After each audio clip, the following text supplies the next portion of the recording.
Tonight on Crossing the Bridge, our guest is John Kelin. John Kelin is a man who has contributed to the critical thinking of our society, a man who has diligently and with hope chronicled the early reactions to the JFK assassinations, that ritual act of shock and awe. For that moment in Dallas at 12:30 p.m. was a monumental event, as big as any war ever fought on this planet. It was more than regime change. It was a moment when the social engineers took over and said, "We control things now. We and we alone." The ruthless ritual public assassination triggered a fear so great that we as a civilization have yet to recover. John Kelin's book is called Praise from a Future Generation.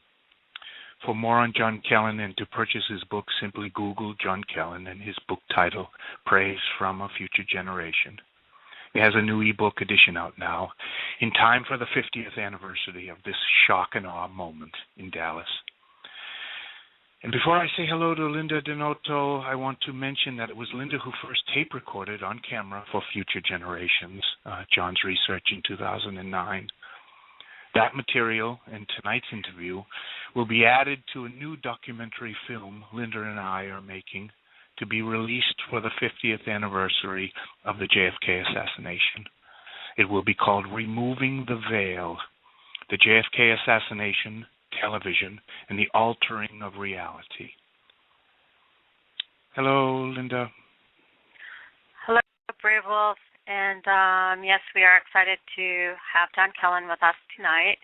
And John's book, Praise from a Future Generation, The Assassination of John F. Kennedy, and the First Generation Critics of the Warren Report, is described as a study of the first original grassroots movement to research the Kennedy assassination. But as time has gone on, without rewriting it, it has really become more than that. It has, as one person commented on his work, filled a void in the Kennedy assassination literature with a presentation of facts, I might add. And also, I taped some interviews with John about his work previously, but I don't think I'm the first person to ever do that. So anyway, without further ado, John is on the line. Hi, John. Hi. Hello, John. Hi, James. How are you doing? Good. We're glad to have you. I'm delighted to be here. Although, if I could just clarify one point, you said that there's the new edition of the book is actually not out yet. It's the ebook version is as of right now, and we're speaking in August of 2013. The official publication date is October 1st, and hopefully that will be realized and written in stone, but not available yet. Won't be long. Good to hear. And maybe we should get right to our questions for you. Okay. And the first one is, as we've spoken about before, that there is no doubt there was a conspiracy in President Kennedy's death, and there hasn't been a doubt for a long time. But many people have put their emphasis on how it took place, when the real question, as you say, is why it took place. Can you kind of explain that to us a little bit? Yeah, and I think that it's the reality. I think is that for a lot of people, there is some question about whether there was a conspiracy, and that's one of the sort of the I think manipulative issues that we have related to this case. I think that an honest appraisal of the evidence leaves no doubt, and yet the media keeps suggesting that there is. It's kind of mysterious, but it's a kind of smokescreen to yeah, stop from. yeah, and it's there are, and it really began in the very beginning, almost from day one after the assassination, and I think one of the principal villains, if you will, in this is Life magazine. Right away, within days of the assassination, Life magazine, I think it was an editor. I think it was Richard Stolley was the leg man on that. They bought all the rights to the Zapruder film, which was a home movie of the assassination filmed by an eyewitness, a bystander named Abraham Zapruder. So it's an actual documentary record, filmed record of the assassination, and Life bought the rights to it within days of the assassination. Right away, you think, well, this is a photo magazine, and they buy a motion picture. That's kind of curious, but they nevertheless did do that, and they did run some frames in several of their issues subsequent to the assassination, but most of the film was suppressed for many years after they did that. So it wasn't until I think 1975 that the film was actually seen, legally seen on. It was actually shown on national television, although there were actually some bootleg copies out after about 1969, I think. I'm answering your question. And there are questions to the validity of that film and what happened in this time period to the film. I mean, the background of it. Yes and no. If I'm understanding you, you're sort of alluding to the notion of whether there was some fakery done to the Zapruder film. Is that what you're? Yes, or maybe frames missing. Well, there are definitely frames missing. I think I may be. I'm not sure. It's you hold your finger to the wind and you don't always know which way the wind blows. But I have a feeling I may be in a minority opinion in this among those of us who study this stuff and read a lot about it and write about it. There is a notion that the Zapruder film has been tampered with to some degree more than is commonly known. I personally think I don't buy it. I think it's a lot of malarkey, as my dad might have said once upon a time. And I think it's one of those sort of confusing mystery and confusion issues that really keep us from looking at the real issues. But nevertheless, some people do contend that there's been some fakery to the Zapruder film. I don't get it myself because the Zapruder film, as we've come to know it, as far as I can see, there's really only one way to interpret it. And I think it demonstrates beyond any question that there was someone firing from in front of the presidential limousine and not from behind, which is where Oswald supposedly was firing from, would have been from behind. And so I don't quite get what what supposedly was faked. But that said, there were some key frames that were excised from the film as it was published by the Warren Commission, by the government printing office in the Warren Commission's 26 volumes, in volume 19, I think, if I'm not mistaken. Anyway, I'm rambling right now. So No. It's a very good point. Whether it's a dead end that they wanted people to chase. Again, people looking for the how instead of the why. And because a lot of energy is is spent on the how, very much so, Mm-hmm. and not the why of it. And Linda and I have tried to, will try to present the why. And you believe that within the Warren Report itself, there is credible evidence of conspiracy, even within that document. In the original volumes, but then in the conclusion, they refuted all the evidence from the volumes, correct? Well, first of all, I think we need to make a distinction when the term Warren Report is pretty well known, but when we say the Warren Report, generally there's a single volume report that was published by the government printing office, and that was published in September of 1964. You got to distinguish that between a 26-volume set of hearings and exhibits that was published about 2 months later in November of 1964. That material is kind of colloquially referred to as the 26 volumes.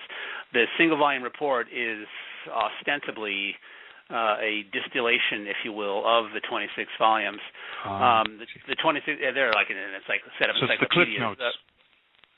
Well, not quite that. I mean, the Warren Report, the single-volume Warren Report is, I think it's actually 888 pages, if memory serves correctly. So it's a pretty hefty volume in and of itself. But the 26 volumes contain just an enormous amount of material, and it's a huge amount of data. So when you say the Warren Report, you got to distinguish between exactly what you're, what we're talking about. Not only was the single volume report, it was published first, and it was also massively published. There was a government printing office version that appeared. It was also published by at least 2, maybe 3 mass market paperback versions. And it was published. The entire text minus the footnotes was published in an edition of the New York Times, probably the day after it was first legally, released, which something like at midnight on September 20. I don't remember the exact date, but so the point being that once the report was issued, then it was just available everywhere, and just sort of overwhelmed the public conscience, and that's just in referring to print media. It was also published or covered massively by CBS in particular, but all 3 of the major television networks of that era.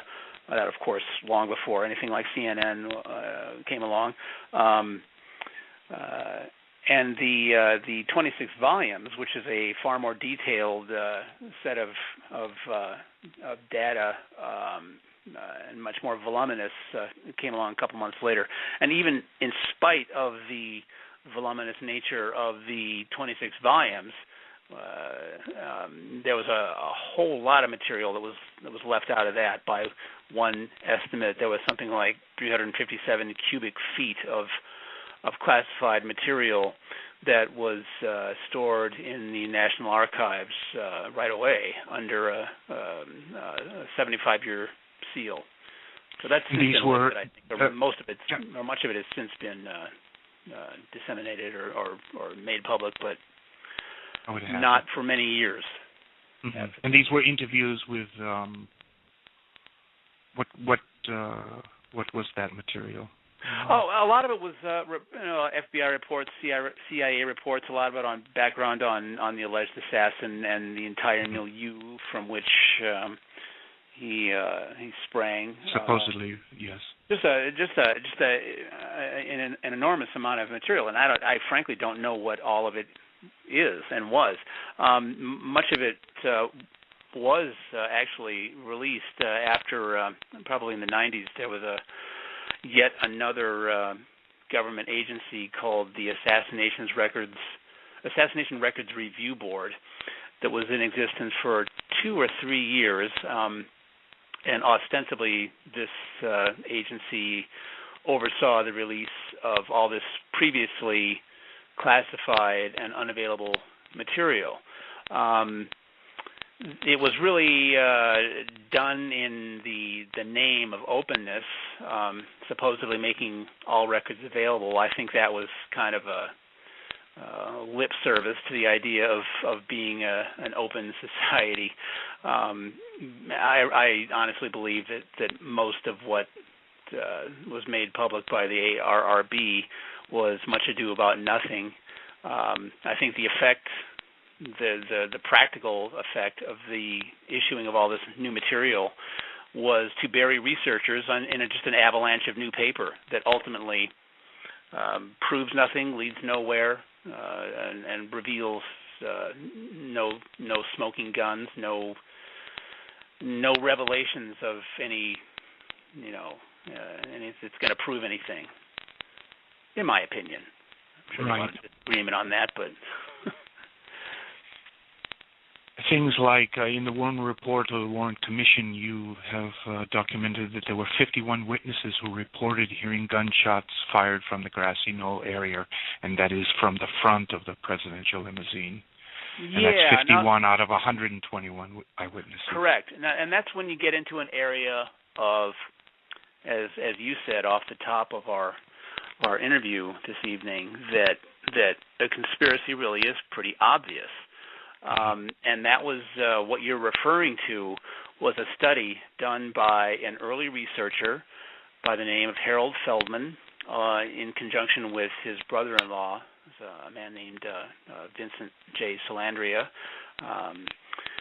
They did a study published in, I think it was in a small magazine called The Minority of One.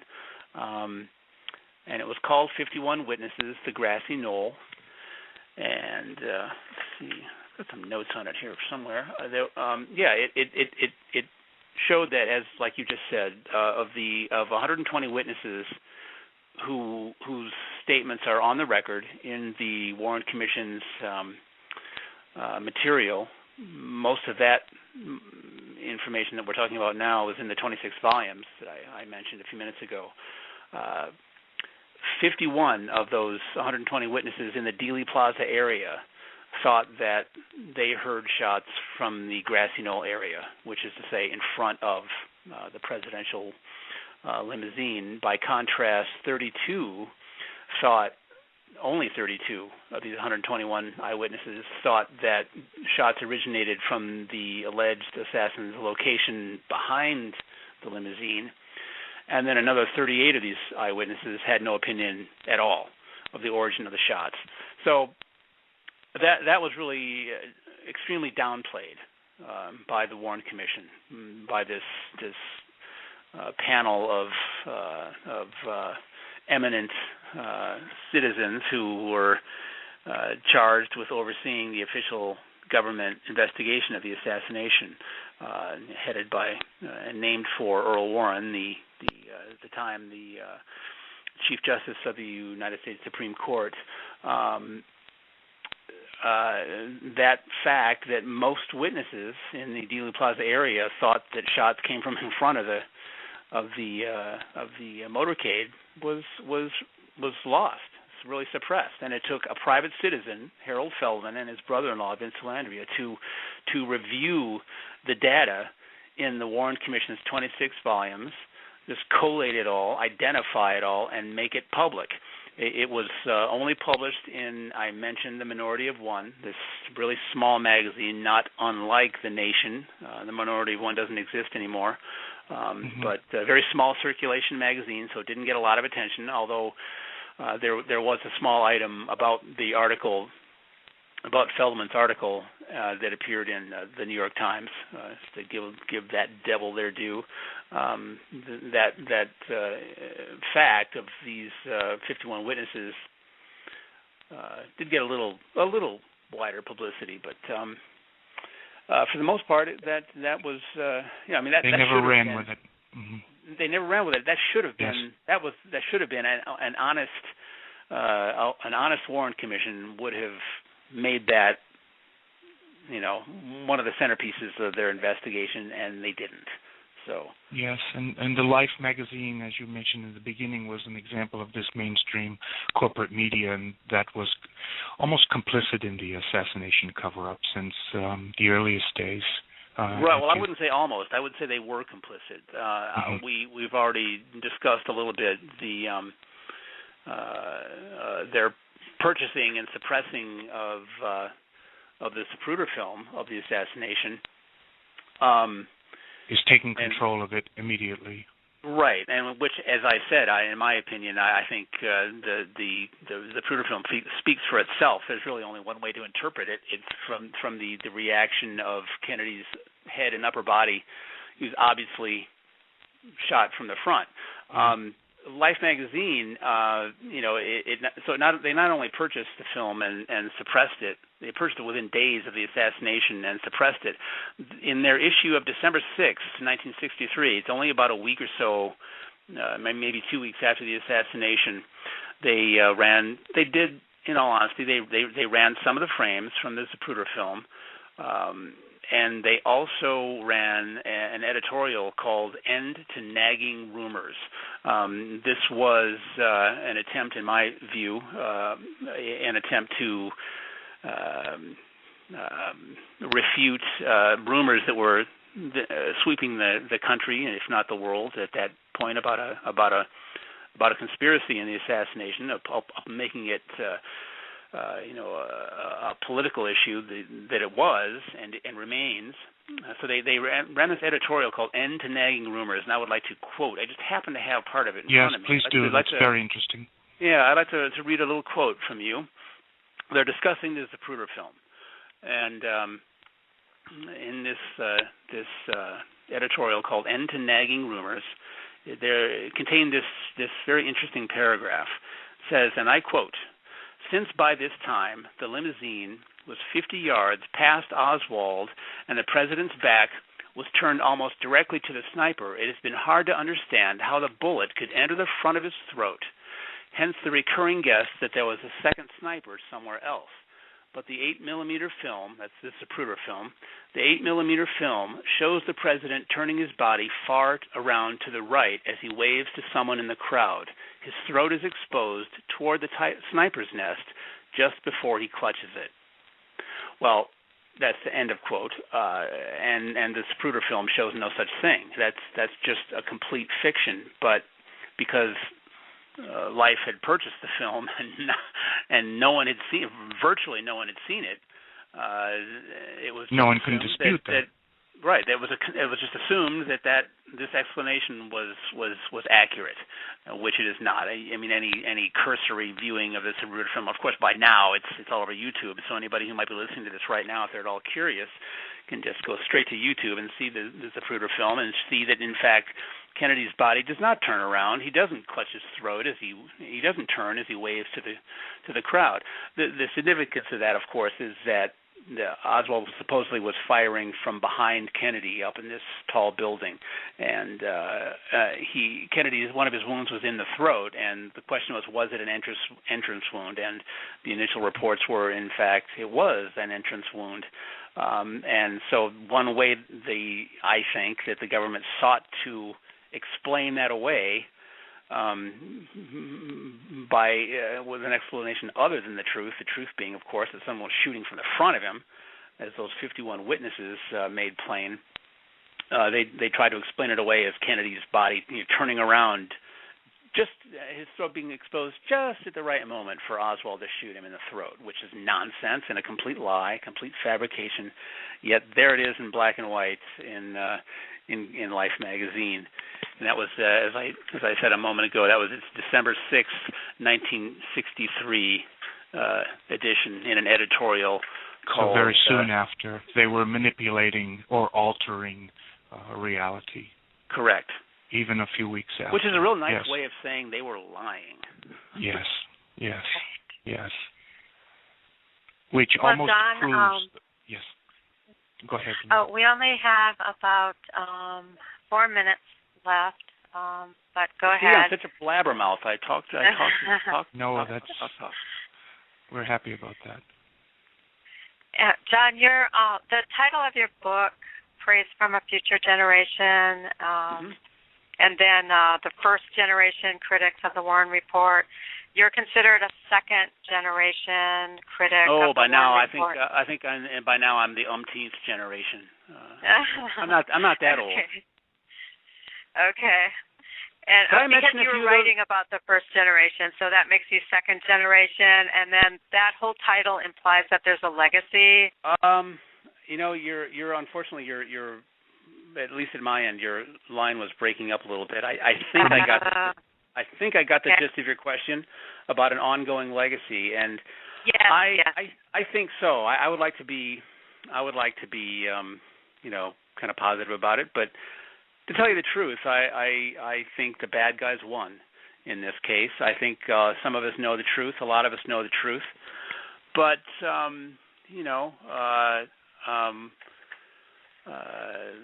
the government, they have all the power. I think we're in a position now where the successors to the original conspirators, they're doing their best to promote confusion and mystery in this case, and they're doing a darn good job of it, I think. And John, as you said, this Secret Service agent idea that the Secret Service agent actually shot JFK, probably by accident.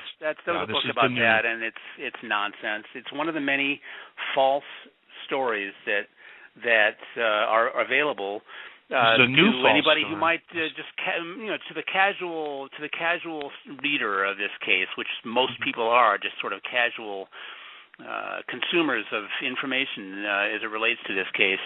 Yes.